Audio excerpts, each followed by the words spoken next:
guys, it's Katie. Welcome back to my channel. So today's video is going to be a tutorial and review using the Morphe / Jaclyn Hill Vault Collection palettes, which is so exciting. So last week I asked you guys on Instagram if you'd like to see me use each of the 4 palettes in one video, or if I should split it up into a 2-part series, and you guys said split it up into a series. So today's video is part 1, and I'll be using 2 palettes to create 2 looks, and then my next video will be part 2, and I'll be using the remaining 2 palettes. So in today's video, we're going to be playing with the palette Armed and Gorgeous, as well as Bling Boss, and as you can see, I've used both of these palettes. I've been playing with them for about a week now so that I can really give you guys my thoughts, and I have not played with the remaining 2 palettes yet. I'll be trying them out this week, so all of my thoughts and opinions in today's video are based on these 2 palettes that we're going to be using, but overall I think the collection is really pretty. For me personally, it's maybe missing some of those fun, bright, vibrant colors, but I know that those colors aren't for everyone, and I think the collection is really versatile and will suit every skin tone. And I will be doing a voiceover today, just so that, you know, we're not like stopping and starting. We're just going to sit down, play with the palette, and you can hear my thoughts along the way. And I probably won't be creating too much of a crazy detailed look. I'll probably create fairly similar looks using each of the palettes, just so that you can really see how the shadows perform. But yeah, be sure to subscribe to my channel before you leave. Check out my social media links below. And today we're going to be starting off by using the Armed and Gorgeous palette. So yeah, let's just go ahead and get started. So just like with any eyeshadow look, I'm priming my lids using the NARS Soft Matte Complete Concealer in Chantilly and lightly setting that using a translucent powder. And like always, I'll be listing all products used down below in the description bar.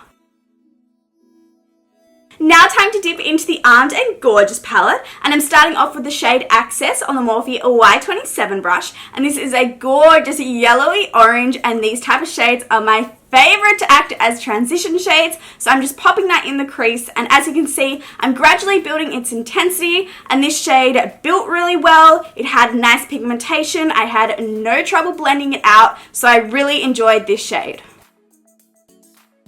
Now dipping into the shade Secure using that same brush, and I'm going to use this shade to start to create a little bit of shadow and depth into the look. So I'm not being too precise with the application. I'm just going to be applying it on that outer corner and gradually bring it in towards the inner corner. And again, this shade built really well and blended nicely. Dipping into Agent using the Sigma blending brush, and this shade was only a little bit more brown than the previous shade. I probably would have liked to have seen a completely different color so that we didn't have 2 very similar shades within the palette, but again, it worked well. I'm really focusing it on my outer corner and bringing it in my crease to start to create some more definition into the look. And as you can see, I hardly have any fallout on my face, and also hardly any kickback in the pan, which is both really nice and just saves cleaning up that mess. Going in with Smooth Criminal, this is the second darkest shade that we're going to be using today, and I wanted to use it to intensify the look. However, I did find it a little bit harder to build up this shade. It didn't seem to be quite as pigmented as the previous shades, but in the end, I think that I managed to make it work and it all looked fine. I did also find there's a little bit more fallout with this shade, so I'm just using some makeup remover to clean that up. Now taking the shade Prowl, and straight up, I do not like this shade. I found there was no pigmentation, I couldn't build the intensity, it became patchy. And I had actually filmed this video before. I just wasn't too happy with the quality and setup, but I do want to show you a piece of footage from that video where I'm using a bullet brush, which is the brush that I usually use when packing on darker shades in that outer corner, and that really shows how patchy this shade can be. And from that, I then learnt to use a more fluffy brush with this shade, but just in general, this shade was a hot mess. As you can tell by my facial expressions, I wasn't very impressed. I just found that as I was blending, I seemed to be blending the product away. So I ended up going in with my finger to pack on that shade to get some sort of pigmentation. But again, as I started blending, the product disappeared. So I went back in with my finger, but I didn't blend it out this time. So I had the pigmentation, which was great, but basically the pigmentation was on the surface of my skin. So if a gust of wind blew, my pigmentation would have gone with it. There was also quite a lot of fallout from this shade, so I just went back in with makeup remover to clean that up.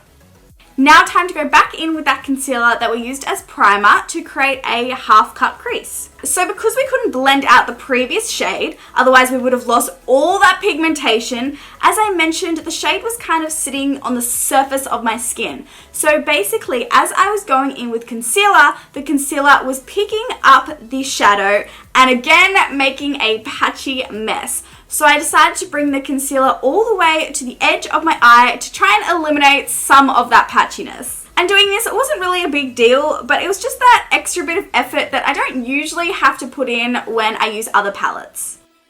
With the Morphe E18 brush, I'm going to be packing on the shade Prowl to my outer corner and then going in with a more precise brush to get a little bit more definition around that cut crease. I'm just going to roughly go in with the shade Secure to diffuse the line between the shade Prowl and that concealer. And again, that shade Prowl was becoming patchy, so I went back in with a smaller brush to try and pack the shade on to get rid of any ugly patchiness. I'm dampening a flat brush before dipping into the shade Coin, which is a gorgeous gold, and I'm just packing that on my lid, and that wet concealer is going to act as an adhesive for this shade to help intensify it. And I really liked how this shade performed. It was intense, easy to blend, and it looked so pretty. Going back in with the shade Secure on the Morphe Y18 brush, I'm going to diffuse any harsh lines at the edge of that gold. I'm just cleaning up the edge of the eye look, which really pulls everything together. And now we're going to go ahead and move on to the face, and we'll be right back to finish off the eye look. So the base is done. Now I'm going to take the shade Access and smudge it under my lower lash line to create a smoky feel to the look. Then applying Smooth Criminal as close to my waterline as possible and buffing that out using the shade Secure. To deepen up that outer corner, I'm going back in with the shade Prowl. I'm going in with VIP, which is the perfect inner corner highlight. I want to show you what the palette looks like at the end of creating this eye look, and as you can see, there's hardly any kickback, which is really good. We're just going in with some mascara, and I wanted to add a fun, colourful twist to the look, so I'm going in with a yellow liner and outlining the edge of the cut crease. I'm just adding some fluffy wispy lashes, and then for lips I chose a deep red color. I thought this was the perfect shade, you know, that classic gold and red look, and I also thought this would make such a cute look for those who have just gone into autumn. And this is the finished look using the Morphe / Jaclyn Hill Armed and Gorgeous palette. So my overall thoughts is I love the color selection. I think it's definitely one of my favorites out of all 4 palettes. I think those shimmer shades are gorgeous. Those lighter shades are really pigmented, blended really well. However, I did really dislike the darkest shade from the palette, but maybe that's just my palette. But I do think it's something to definitely keep in mind. But overall, I am really happy with the finished look, and I would definitely use those lighter shades and shimmer shades from the palette again. Okay, so I've taken that all off, and it's now time to start again, and now we're going to be playing with the palette Bling Boss. So I'm going to go back in and prime my lids with concealer and then lightly set that with some translucent powder. The first shade I'm going in with today is called Hush Hush, and again, just like the last look, I'm going to take that on the Morphe E27 brush and use that as my transition shade. So I'm going to be buffing that in my crease and gradually blending it up towards my brow bone. And this shade was very light in colour, but it did still build well and blend nicely. Continuing with that same brush, I'm taking the shade Sparks and applying that just below the previous transition shade and gradually building its intensity. And what I noticed with this shade was that as I was blending it, it was kind of blending into the previous shade. So it wasn't keeping its rich, reddy purple color that you see in the pan. It was kind of like a weak wash of a purpley shade, and that just makes creating a nice gradient into the look so much harder. I'm switching to the Sigma blending brush and dipping it into the shade Rockstar, which is a gorgeous purple, and I'm going to use that to start to build some intensity into the look. So I'm focusing that in my outer corner and gradually bringing it into my crease. And this is the darkest shade that we've used so far from this palette, and we've started to get a little bit of fallout from this shade.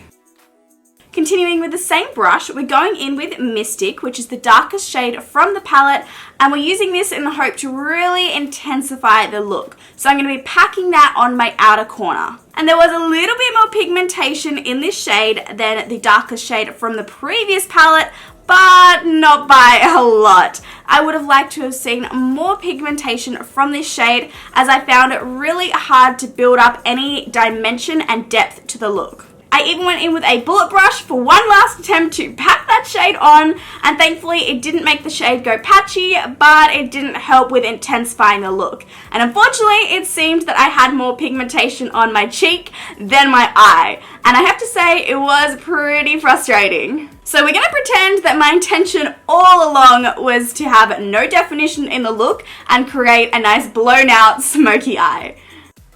I'm cleaning up that fallout before going in with concealer to create that half cut crease look. And because I had completely blended out the eyeshadows, and apparently all the pigmentation went with it, I was able to stop applying the concealer just past halfway on my lid like I usually do, and I had no problems with any patchiness. I set the outer corner of that concealer with translucent powder before going back in with the shade Rockstar to diffuse that harsh line between the concealer and the eyeshadows.